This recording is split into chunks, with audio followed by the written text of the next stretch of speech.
Hey guys, welcome to my channel. आज हम little women का एपिसोड नंबर 5 एक्सप्लेन करने वाले हैं। एपिसोड के स्टार्ट में हम देखते हैं इंजू डॉल से कह रही होती है कि वो सिंगापुर जाना चाहती है और उसे यकीन ही नहीं हो रहा होता कि हुआ यंग ने ये सब किया है उसके लिए। इंजू को यकीन ही नहीं हो रहा था कि इतना कुछ उसके नाम पे है, तो डॉल उससे पूछता है कि क्या तुमने कभी उसे अपना पासपोर्ट दिया था। तो इंजू कहती है कि पासपोर्ट तो कभी नहीं दिया, लेकिन 4 साल पहले हम सिंगापुर साथ में गए थे, तब उसी ने फ्लाइट और होटल्स बुक किए थे, तो शायद लिया हो उसने। तो डॉयल कहता है कि इसका मतलब है कि ये सब कुछ 4 साल पहले से ही शुरू हो गया होगा। इंजू सिंगापुर जाने के लिए कह ही रही होती है, तो डॉयल उसे समझाता है कि तुम अभी कहीं भी नहीं जा सकती, क्योंकि सभी लोगों की नज़र सिर्फ तुम पे है इस वक्त। अभी तुम्हें नॉर्मल बन के रहना होगा। अगले महीने पार्क ह्यूरन की मदर सिंगापुर जाएंगी, जैसे वो हर साल जाती है मनी लॉन्ड्रिंग के लिए। तो इस बार उसका काम करने के लिए हुआ युंग या डायरेक्टर शिन तो है नहीं, तो उसके लिए उन्हें एक नए इंसान की ज़रूरत पड़ेगी। अगर मैं उन्हें ये कह दूंगा कि मैं ये काम अकेले नहीं कर सकता, तो वो तुम्हें ले लेंगी साथ में, इसलिए तुम्हें पार्क ह्यूरन की मदद के लिए काम करना पड़ेगा।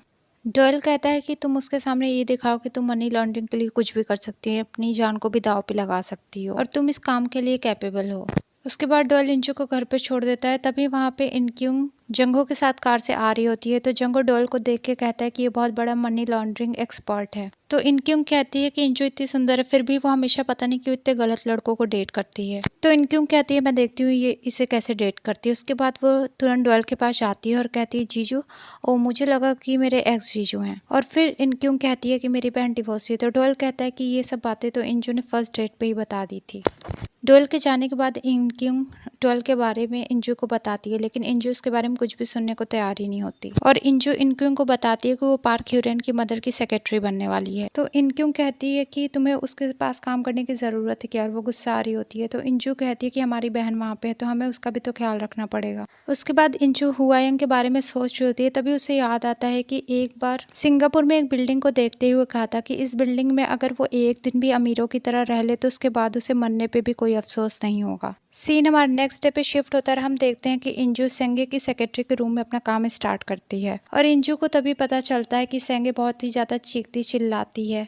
जो चीज़ उसे नहीं पसंद आती तो वो चीज़ उसे नहीं पसंद आती है, और सेंगे सिंगापुर जाने का प्लान बना लेती है बिना पारजे सिंह को बताए। और इंजू को बहुत सारी मेडिसिन देती है जो पार्क ह्यूरन लेती है कि पार्क ह्यूरन को ये टाइम से दे देना।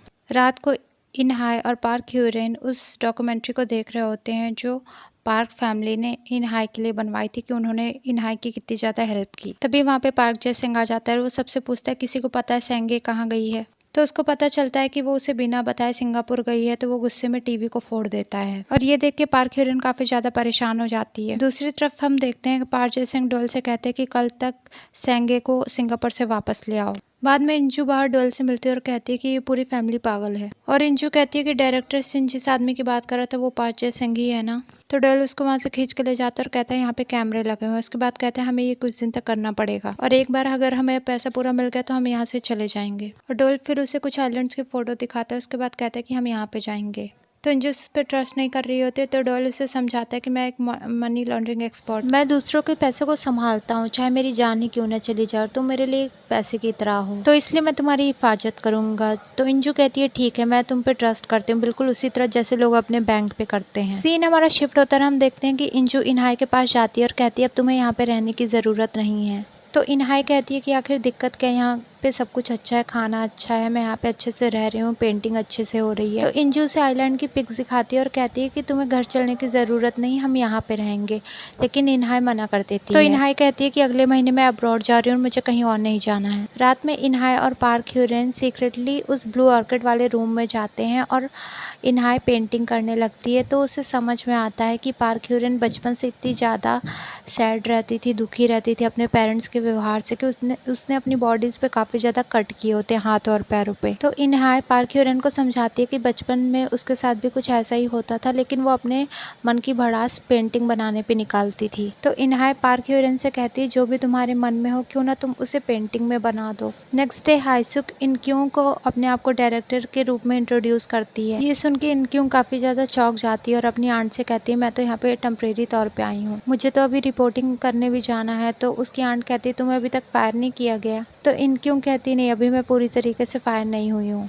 तो हाईसुक उससे कहती है कि तुमने मुझसे प्रॉमिस किया था कि इनहाय के इलाज के बदले मैं तुमसे जो भी कहूँगी तुम वो करोगी। दूसरी साइड सोएम डोयल से इंजू के बारे में पूछती है और फोटो दिखाती है और कहती है कि तुम दोनों के बीच में क्या चल रहा है। डोयल कहता है कि मेरे लिए बिजनेस सिर्फ बिजनेस होता है और ये भी जस्ट मेरे लिए बिजनेस ही है और मैं इंजू को कोई डेट नहीं कर रहा हूँ। सीन हमारा शिफ्ट होता है और हम इनक्यूंग को देखते हैं जहाँ पे हाईसुक आती है। तो इनक्यूंग उससे कहती है कि तुम्हारी कंपनी तो बहुत ज्यादा घाटे में चल रही है। मैंने 3 साल के रिकॉर्ड चेक किए हैं, तुमने ऐसी जगह इन्वेस्ट किया है जहाँ पे कोई प्रॉफिट नहीं आ रहा है, कंपनी की हालत काफ़ी ज़्यादा ख़राब है। उसकी आंट कहती है कि तुमने सिर्फ 3 साल की रिपोर्ट देखी है, मेरे दिमाग में 30 साल का एक्सपीरियंस है और जहाँ पे हमने इन्वेस्ट किया है वो अगले 20 साल में बहुत ज़्यादा डेवलप होने वाला है और मैं चाहती हूँ कि मेरी कंपनी अगले 20 साल तक भी काफ़ी फले फूले। इसलिए हमारी कंपनी अभी घाटे में जा रही है लेकिन फ्यूचर में बहुत ज़्यादा प्रॉफिट होगा। फिर इनक्यूंग पारजे सेंग के बारे में पूछने लगती है कि आप उसके फादर को जानती थी ना। सीन हमारा शिफ्ट होता है और हम देखते हैं सेंगे घर वापस आ चुकी होती है और वो पार्क जे सेंग से काफ़ी ज़्यादा गुस्सा होती है कि उसने उसे वापस बुला लिया होता है।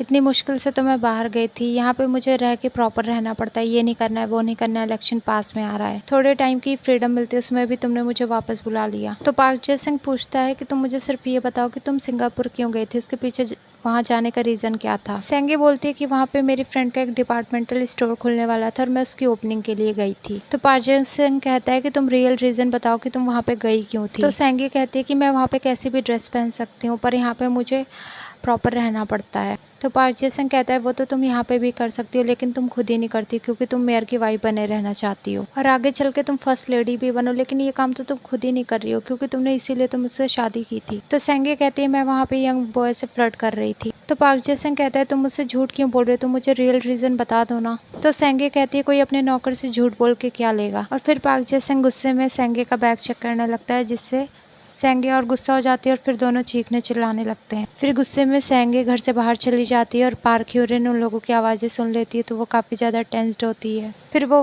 कैमरे में देखती है कि उसकी मदर कहाँ जा रही हैं और सेंगे हॉस्पिटल में जाती है अपने फादर से मिलने जो कि उसके फादर कोमा में होते हैं। फिर दिखाते हैं कि इनहाय और पार्क ह्यूरिन पेंटिंग कर रहे होते हैं। तो इनहाय पार्क ह्यूरिन की पेंटिंग देख के काफ़ी ज़्यादा शॉक्ड हो जा रही है कि वो ये क्या बना रही है। उसने उस पेंटिंग में एक लेडी के पैरों में रेड सैंडल पहनाए होते हैं। सीन हमारा शिफ्ट होता है और हम नेक्स्ट डे देखते हैं जहाँ पे पार्क जे सेंग और सेंगे एक नॉर्मल कपल की तरह बिहेव कर रहे थे एक इवेंट में और काफी ज्यादा लविंग कपल बन रहे होते हैं। दूसरी तरफ इनक्यूंग जंगहो के साथ उस प्लेस पे जाती है जहाँ पे उसे एक इन्फॉर्मर ने बताया था वहाँ पे जो ब्लू ऑर्किड था वो वॉन के स्यून hidden hero of Vietnam war जो कि पार्क जे सेंग के फादर इन लॉ है उन्होंने दिया था। दूसरी साइड हम देखते हैं कि सेंगे इंजू को शॉपिंग के लिए लाई होती है और कहती है कि अब से तुम वही कपड़े पहना करना जो मैं दिया करूँ, मैं चाहती हूँ कि मेरी असिस्टेंट भी काफी स्मार्ट लगे। फिर सेंगे इंजू को ये भी बताती है क्योंकि मैं पार्क जे सेंग की वाइफ इसलिए मुझे कुछ रूल्स भी फॉलो करने होते हैं और उसी हिसाब से मुझे ड्रेसअप होना पड़ता है। फिर सेंगे देखती है कि कोई उस पर नजर रखे हुए तो वो इंजू के साथ पीछे गेट से निकल जाती है और काफी ज्यादा परेशान हो जाती है। तो इंजू पूछती है क्या हुआ तो सेंगे उसे बताती है कि मेरा हस्बैंड मुझ पर नजर रखवा रहा है, उसे लगता है कि मैं बाहर जाके फ्लर्ट करती हूँ इसलिए हम घर नहीं जा रहे हैं, हम हुआ यूं के घर पे चलते हैं। दूसरी साइड इनक्यूं को पता चलता है कि पार्क जे सेंग के फादर इन लॉ ने 5-6 ऐसे स्कूल खोले हैं जहाँ पे गरीब बच्चों को बहुत अच्छी पढ़ाई करवाई जाती है और वो लोग उन्हीं में से एक स्कूल में आए थे जहाँ पे उन्हें ये ब्लू ऑर्किड मिला था। तो वहाँ पे वो देखती है कि इस स्कूल से कौन कौन पढ़ के निकला है, तभी उसे मारी की फोटो दिख जाती है, वही रिपोर्टर जो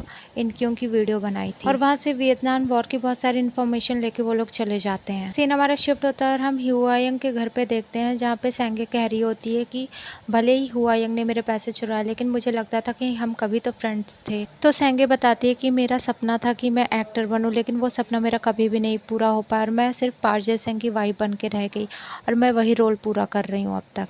मेरी असलियत तो कोई जानता ही नहीं और वो रोने लगती है और इंजू को भी काफ़ी ज़्यादा इमोशनल कर देती है। फिर इंजू सेंगे के पैरों में कुछ निशान देखती है और फिर उसे लगता है कि सेंगे काफ़ी अच्छी लेडी है और उसकी ओपिनियन बिल्कुल चेंज हो जाती है। सीन हमारा शिफ्ट होता है और हम देखते हैं इंजू डोल के पास जाती है और उससे ये सब बता रही होती है। डोल ये बात सुन के हंसने लगता है और वो कहता है कि तुम कितनी ज़्यादा पागल हो, तुम्हें कोई भी आसानी से उल्लू बना सकता है। तो वो इंजू को समझाता है कि ये सारी उसकी एक्टिंग थी, सेंगे ऐसी है ही नहीं जैसे वो दिखा रही है, वो अपना रियल फेस किसी को नहीं दिखाती, उसने ये सब कुछ इसलिए किया है कि वो तुम्हारा ट्रस्ट पा सके। तो इंजू पूछती है कि उसे मेरा ट्रस्ट क्यों चाहिए। तो डोयल कहता है कि हुआयंग तो मर चुके हैं लेकिन उसे अब चाहिए कि कोई उसी की तरह ट्रस्टेबल हो और इसलिए वो तुम्हें हुआयंग जैसे ट्रेन कर रही है जो उसके खतरनाक कामों को अंजाम दे सके। तो इंजू कहती है उसकी एक्टिंग तो बहुत ज़्यादा ओरिजिनल लग रही थी, वो बिल्कुल फेक तो लग ही नहीं रहा था। तो डोयल उससे कहता है उसने कहानी भी तो ऐसी ही बताई कि उसकी मैरिड लाइफ बिल्कुल हेल है क्योंकि हम लोगों को ऐसी कहानियाँ तो पसंद आती और उसे मारा पीटा जाता है और वो इस तरह इमोशनल करके अपना विश्वास दिलाना चाहती है कि वो बहुत अच्छी औरत है। तभी इनक्यूंग का मैसेज आता है इंजू के पास कि मुझे डॉल के बारे में तुमसे कुछ बात करनी है। इंजू जब इनक्यूंग से मिलने जाती है तो इनक्यूंग बताती है डॉल की एक गर्लफ्रेंड थी जो कि कार एक्सीडेंट में मारी गई और उससे यही लगा था कि डॉल ने ही उसे मार दिया। फिर इनक्यूंग बताती है कि डॉयल की मदर ने एक चेयरपर्सन को हथौड़े से मार दिया था। फिर डॉयल को वॉन के स्यून जो कि पार्क जे सिंह के फादर इन लॉ है उनकी फाउंडेशन ने उसे अडॉप्ट कर ली और उसे पढ़ाई के लिए यूएस भेज दिया गया। इंजू कहती है वो काफी अच्छा इंसान है, वो ऐसा कुछ भी नहीं कर रहा है। वो उसको काफी ज्यादा डिफेंड कर रही होती है तो इनक्यूंग को लगता है कहीं ये सच में तो उसे नहीं पसंद करने लगी है। तो इंजू कहती है कि ऐसा कुछ भी नहीं है, मैं उसे बस पैसों की तरह देख रही हूँ। तो इनक्यूंग समझ जाती है और वो कहती है उस बुक से वो पार्क जे सिंह से निगोशिएट करेगा ना, जिससे तुम उससे काफी ज्यादा पैसे ले सको। तो वो इंजू को समझाती है कि उसने पैसे के लिए तो अपनी गर्लफ्रेंड को मार दिया था, तो तुम उस पर ट्रस्ट कैसे कर सकती हो। तो इंजू कहती है कि वो बुक्स मेरी हैं तो तुम उससे दूर ही रहो, ये मेरा बिजनेस है, मैं चाहे जो करूँ। फिर इनक्यूंग और जंगू दोनों को डांट देती है कि तुम दोनों डेट क्यों नहीं करते हो। तो जंगू भी समझाने लगता है कि तुम्हें उससे दूर ही रहना चाहिए, वो अच्छा इंसान नहीं है। तो इंजू को वो ब्लू ऑर्किड दिख जाता है तो वो बताती है कि ऐसा ही ब्लू ऑर्किड मुझे डायरेक्टर सिंस की मर्डर साइड से मिला था और हुआयंग के घर पे भी ऐसे ही ब्लू ऑर्किड था। इनक्यूंग कहती है कोई और होगा क्योंकि ये बहुत ही रेयर प्लांट है जो कहीं भी ऐसे ही नहीं मिल जाता। तो इंजू उसे अपने बुक से निकाल करके दिखाती है और कहती है मैच करो, ये दोनों फ्लावर सेम ही लग रहे हैं। तो इनक्यूंग मैच करती है, कहती है हाँ ये दोनों ही सेम है। नेक्स्ट डे इनक्यूंग अपने सुपरवाइजर के पास जाती है वो फ्लावर लेकर और कहती है कि 3-4 एक्सीडेंट साइट पे यही फ्लावर मिला है और कहती है कि इसके ऊपर हम स्टोरी लिख सकते हैं। तो सुपरवाइजर को लगता है इसका दिमाग खराब हो गया है और तभी सुपरवाइजर के पास फोन आता है कि इनक्यूंग को फायर कर दिया गया है। सीन हमारा शिफ्ट होता है, हम इंजू को देखते हैं जो कि पार्क ह्यूरन के बेड के नीचे उसी पेंटिंग को देखती है जिसमें पार्क ह्यूरन ने हुआयुंग की डेथ को दिखाया था और इंजू उस पेंटिंग को देख के काफी डर जाती है कि इसने कैसे इसे पेंट कर लिया। सीन हमारा शिफ्ट होता है, हम इनक्यूंग को देखते हैं जो कि अपनी आंट के घर जाती है और गुस्से में होती है कि इन्होंने मुझे फायर किया होगा। फिर पता चलता है कि उसकी आंट ने ऐसा कुछ भी नहीं किया।